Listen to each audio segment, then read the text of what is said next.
Assalamualaikum warahmatullahi wabarakatuh. Kali ini penulis ingin bahas soal suspensi, tapi kayaknya sekarang lebih untuk suspensi mobil ya. Jadi eh, sebenarnya sih basicnya mirip-mirip. Kalau apa namanya soal suspensi itu, cuma di mobil eh, yang depan itu gabung jadi satu antara per dan shock breaker. Nah, yang belakang bisa. Kalau ada juga yang gabung.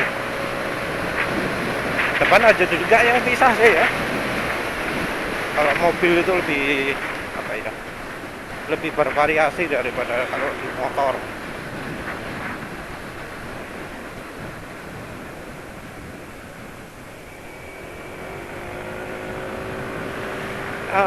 Ada beberapa aturan tambahan ya, kalau untuk mobil.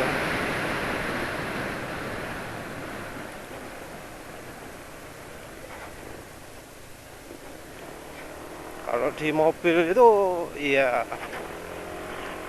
depan bisa sendiri, apa bisa dirubah sendiri, belakang bisa dirubah sendiri, dan ini akan mempengaruhi handlingnya lebih banyak daripada di motor. Kalau di motor orang biasanya nggak ngerasa ya, understeernya motor itu jarang kerasa, oversteernya motor itu jarang kerasa.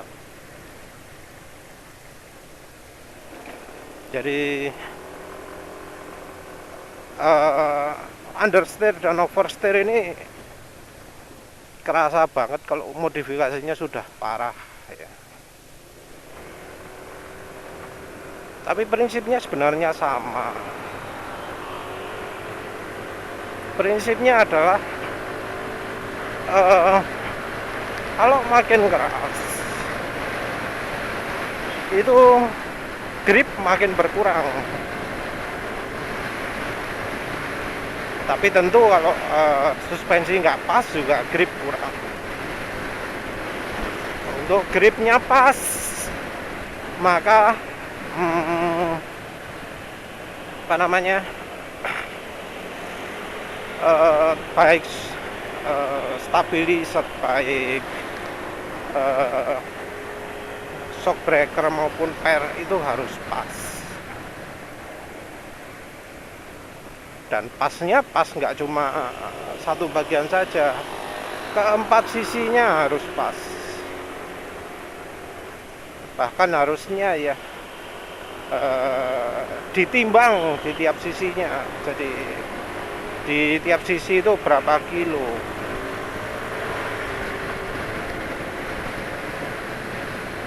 Jadi kalau apa profesional gitu, ditimbang siap sudutnya berapa. Jadi nggak langsung ya, oh beli ini, merek ini gitu, enggak. Yang melakukan seperti itu ya biasanya ya toko tok. Kalau tuner enggak ya.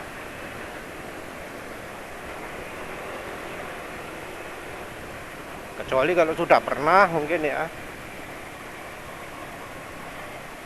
Ini standar cocoknya ini standar cocoknya ini ya. Ya kalau gitu beda lagi.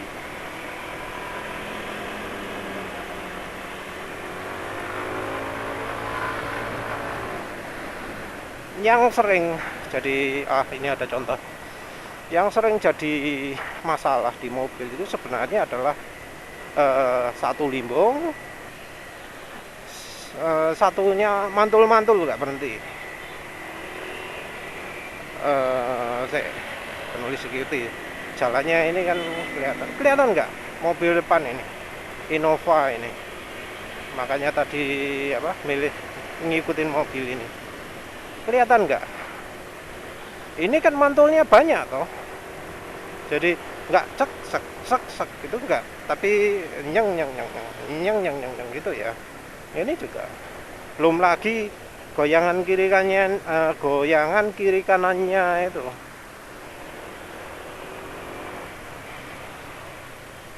Nah, itulah kelemahan kalau istilahnya kendaraan sejuta umat ya. Kendaraan laris ya sebenarnya sih Jepang ya, lagi-lagi ini depan juga contoh apa ini, Raize underdamped kayak gini nih. Jadi problem utama suspensi Toyota, apa, Honda sedikit sih, Suzuki ya kayak gitu itu underdamped juga.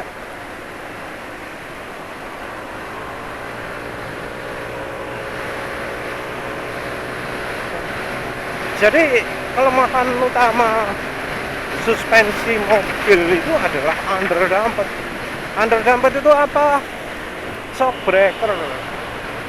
breakernya terlalu empuk. Mungkin merasa aneh, enggak mas, ini terasa keras gitu ya. Yang dimaksud shock breaker itu adalah bagian yang menghambat gerakannya suspensi. Jadi bagian ngeremnya.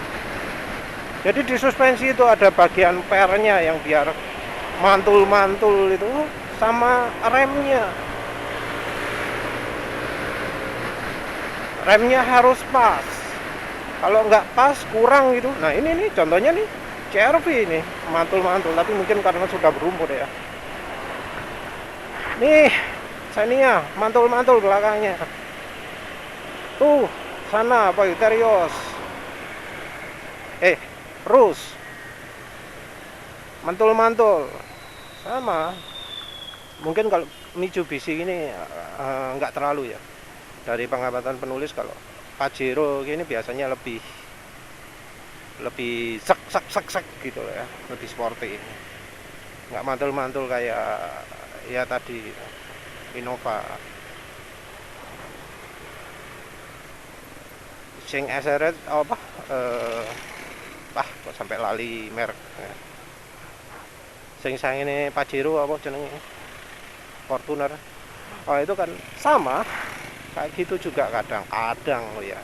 Tapi mungkin kalau yang sudah modif mungkin enggak.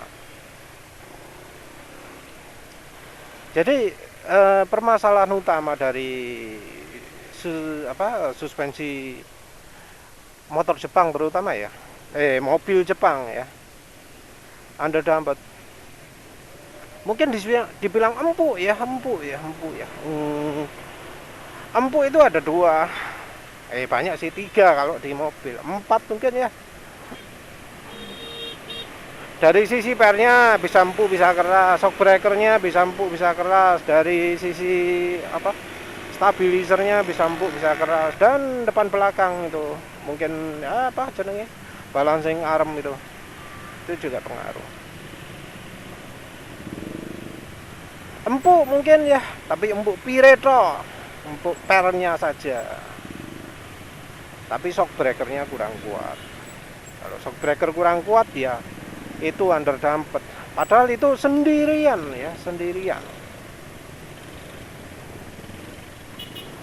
Kalau sendirian kayak gitu sudah ngayun, apalagi kalau sudah pakai penumpang, wah makin ngayun. Nah itu mungkin ada yang nggak kerasa, ada yang kerasa. Kalau yang kerasa ngomong, wah mabuk aku naik mobil gitu ya.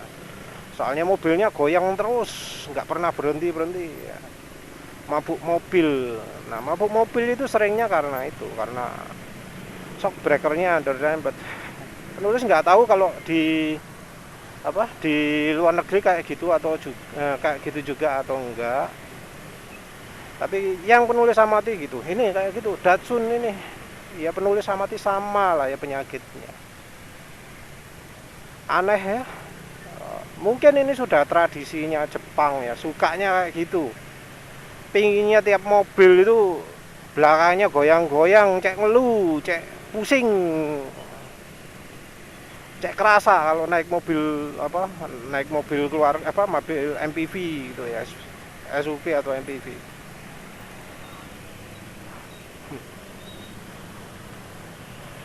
Jadi jangan heran kalau motor matic pun juga gitu. Nih naik NMAX ini sama naik PCX sama naik ya motor matic manapun kayak sama ya kalau buatan Jepang.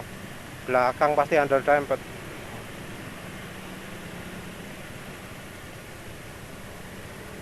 Jadi kelemahan mobil ya terutama itu adalah suspensi yang kurang hambatannya, ngeremnya kurang sip,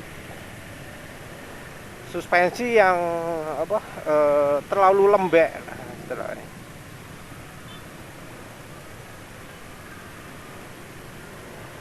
Kalau untuk grip mungkin nggak banyak pengaruh ya, tapi untuk kenyamanan banyak pengaruhnya.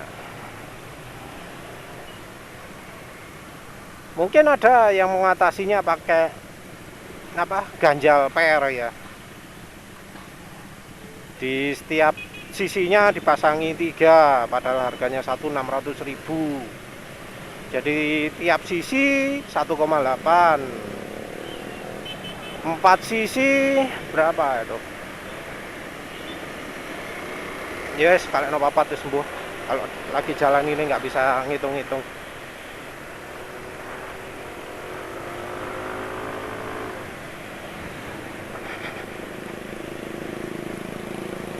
Mungkin iya, mungkin mobil jadi kayak sigap gitu, jadi nggak ngeluh lagi, jadi nggak pusing lagi, jadi lebih nyaman gitu ya. Tapi lebih nyentak ya, tapi mungkin karena mobil itu berat, nggak seperti kalau motor. Jadi kalau diganjel gitu pakai sport damper atau spring bumper ya, ada yang mungkin gampangannya nyebut bumper ya, kayak beberapa pemirsa ngomong pakai bumper gitu enak, mobil jadi stabil, nggak limbung. Kalau limbung kan masalah handling ya.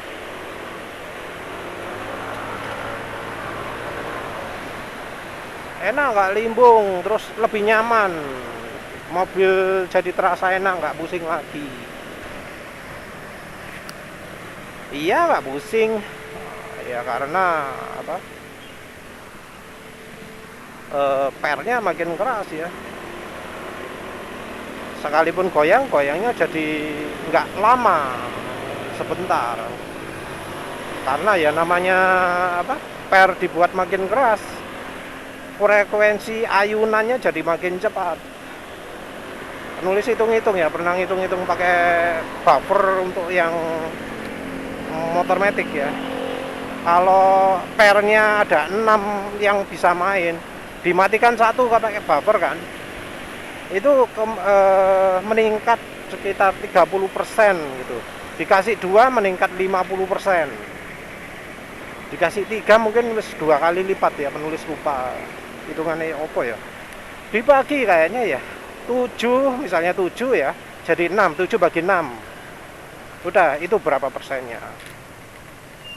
Kalau mobil kan ulirannya lebih sedikit ya, 5, 4, 6 kayaknya jarang ya.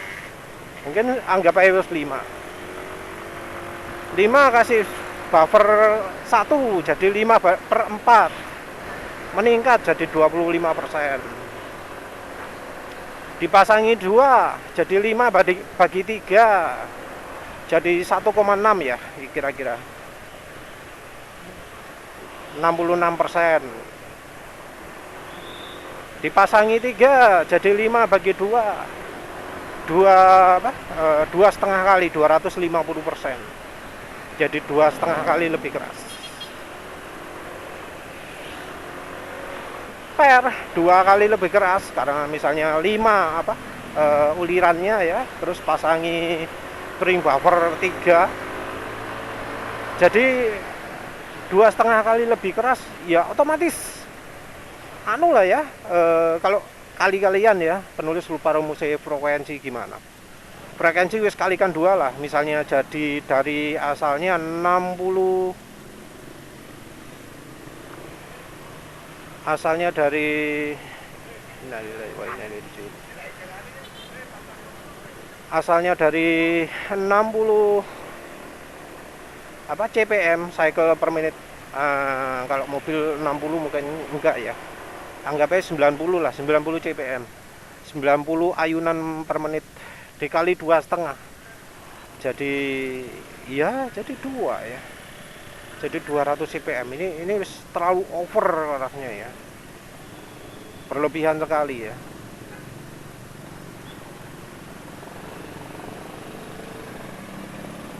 Ya jadi cepet kan, yang asalnya ngayunya butuh apa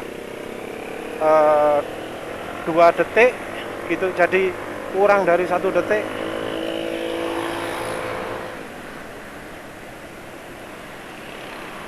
Nah itu kan anu ya, jadi apa jenenge,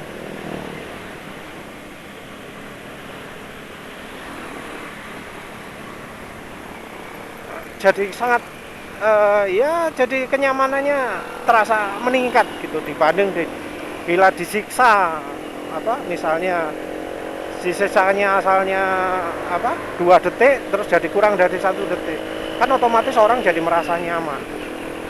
Nyaman itu relatif loh ya, empuk nggak selalu nyaman, keras juga nggak selalu nggak nyaman.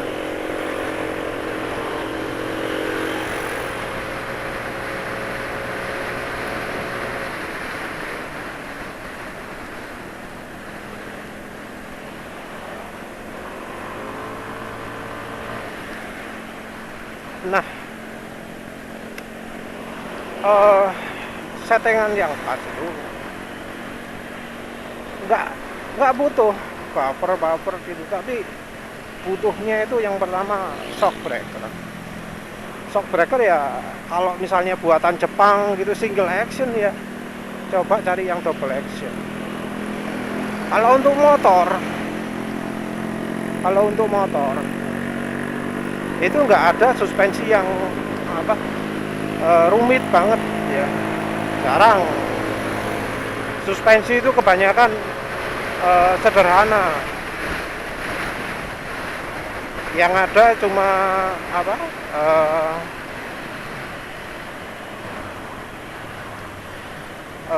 hambatan pon rebound. Kalau yang single action nggak ada hambatan poundnya, nggak ada hambatan compressionnya.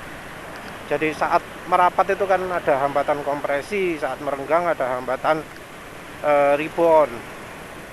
Nah kebanyakan ya nggak ada kompresinya. Di mobil juga gitu, kalau yang merek Jepang ya, yang penulis tahu gitu. Jadi gampang mendek, terus melarnya susah. Itu kalau jalannya berkelanjutan, berayun berkelanjutan, jadi kerasa keras, soalnya suspensi kan makin pendek tuh, habis jarak main ya keras lah, jeduk ya. Harusnya pakai yang double action satu. Double action ini akan menghambat compression dan rebound. Cuma masalahnya kalau pakai double action, kalau di motor itu adalah kalau lewat polisi tidur nabrak brung buanter gitu ya, mental, karena di compressionnya ada hambatannya kalau di motor. Nah kalau di mobil biasanya ya, kalau shock breaker yang bagus itu akan punya hambatan khusus high speed rebound. Jadi normalnya hambatan itu kan tergantung kecepatan pergerakan suspensi. Jadi makin cepat gerakannya, makin sangat menjulang juga hambatannya. Jadi bentuk grafiknya grafik logaritmik, meningkat cerek gitu ya. Nah kalau di mobil itu ada namanya high speed bump itu lah,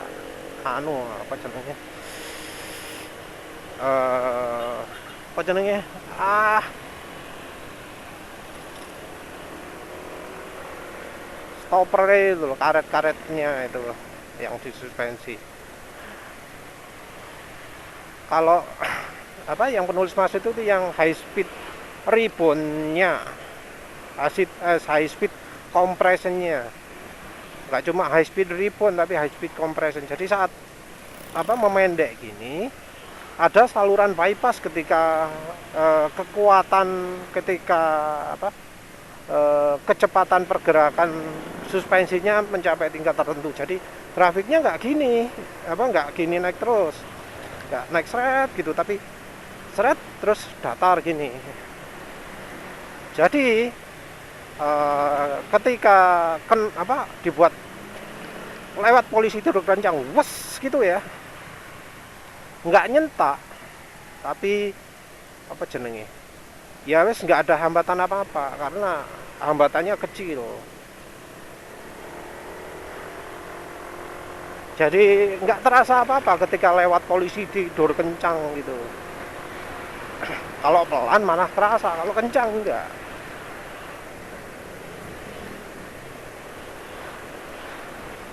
Kalau di motor matic jarang ya. Maaf soal ngomongin soal motor, soalnya ini sering bahas motor ya. Nah kalau mobil itu masalahnya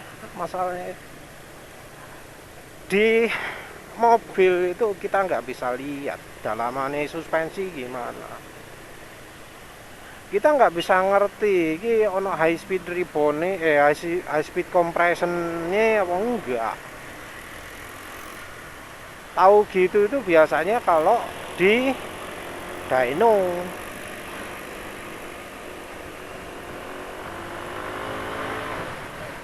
Jadi kalau di dyno baru ketahuan.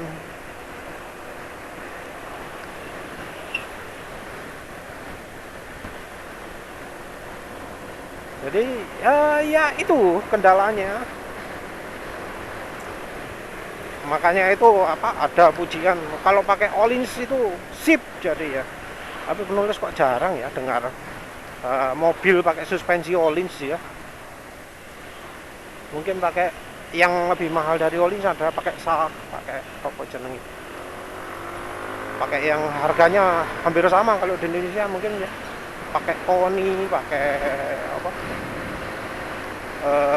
Monroe, pakai apa gitu ya. Nah, kalau yang nggak ada high speed rebound ya kita terpaksa menyamakan dengan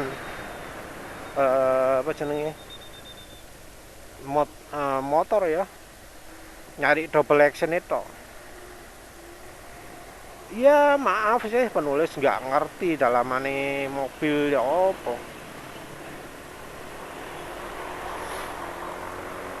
Karena yang jualan pun kadang nggak ngerti. Yang jualan itu butuh pengetahuan juga, tapi ya maklum lah di Indonesia ini yang jualan shock breaker pun asal jual. Jadi kan harusnya pas. Tapi yang jualan sendiri nggak ngerti, nggak paham bahwa per itu harus shock breaker itu harus sesuai dengan per ya. Jadinya mereka malah kasih yang ini yang biasa dipakai orang nih, padahal orangnya itu biasanya dipakai untuk slalom misalnya. Beda lah untuk balapan sirkuit nih misalnya. Ya beda lah.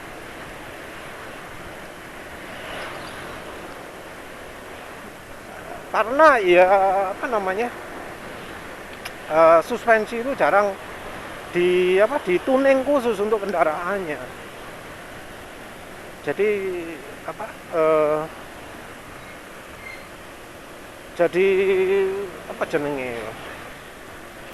matchingnya cuma matching sebagian. Mungkin ya bakal lebih sip kalau ke tuner khusus suspensi. Mungkin ada yang berpikir, wah ini pakai suspensi udara aja lebih enak, pakai air suspension. Ya kembali lagi, yang namanya suspensi itu harus pas. Walau pakai air suspension, walau pakai apa, kalau nggak pas ya nggak enak.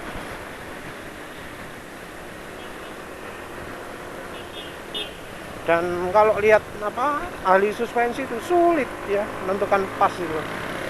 Yang pertama dari berat dulu, dari berat dia tiap sisinya. Dari berat tiap sisi tentukan ukuran per. Setelah ukuran per yang pas nemu, baru nyari shock breakernya. Shock breaker itu juga nggak cuma empuk keras toh, tapi yang profil apa jenenge, profil hambatannya itu pas juga. Jadi ketika kecepatan pergerakan suspensi sekian meter per second, angkanya harus gini, sekian meter per second angkanya harus gini. Nah gitu itu juga harus pas.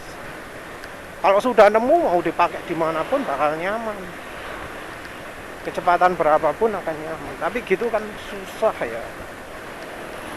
Penulis nggak tahu apakah tuner di Indonesia itu sudah selevel itu, tapi ya apa jadinya, mungkin lebih cocok kalau nyobanya ke modifikator suspensi, bukan sekedar tukang skok, tapi yang bisa menyesuaikan kekuatan skok sehingga nyaman untuk kendaraan kita. Di sekitar sini ada sih, di Jalan Jemur ya, Panjang Pak. Ya wis lah, gitu aja wis. Harusnya bahas apa stabilizer juga, tapi nggak sempat. Ya sudah, begitu saja. Terima kasih sudah menonton. Assalamualaikum warahmatullahi wabarakatuh.